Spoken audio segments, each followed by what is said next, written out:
I'm going to tell you something, folks. Jake Tapper at CNN, that is a real stand-up journalist. And he's got a guy there, Drew Griffin, who's a real stand-up journalist, too. This guy did a great story on Benghazi, and he just did another story. I want you to listen to this. I want you to listen to what kind of administration, what kind of president we have. They're like mobsters. Cut 9, go. Anderson, what's going on is behind-the-scenes attempt by the White House to at least keep insurers from publicly criticizing what is happening under this Affordable Care Act rollout. Basically, if you speak out, if you are quoted, you're going to get a call from the White House, pressure to be quiet. Several sources tell me, and my colleague Chris Freitz, that insurance executives are being told to keep quiet. Bob Lazuski, who heads the Health Policy and Strategy Associates, a consulting firm for big insurance and an outspoken critic of Obamacare, says he is getting calls from these executives who want him to speak out, Anderson, for them about the problems because they feel defenseless against the White House PR team. Lazuski told me today the White House is exerting massive pressure on the industry, including the trade associations, to keep quiet. The source is telling us they feared White House retribution. Can you believe this?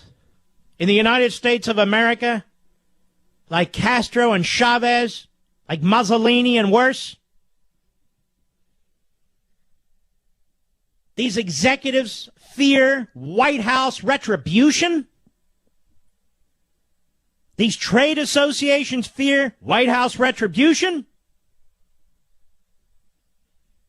They're not even allowed to speak out to we the people? They're not even allowed to speak directly to their own customers about what's going on and why it's going on from their perspective? This story ought to be everywhere, on every program. That's the way these mobsters in this White House conduct themselves. Because this is what they do. Just like occurs in the third world banana republics. Just like occurs, yeah, I'll say it, in communist regimes and fascist regimes. This imperial president speaks in front of a group, he cuts jokes, he smiles. Oh, he's a regular guy, goes to basketball games and baseball games, likes to play golf. Well, good. But behind the scenes, the knives come out. They pick up the phones. They call these executives. Did I see your name in the newspaper? Well, we're going to have to unleash our regulators on you, aren't we? Where do you live again? This is sick. I'll be right back.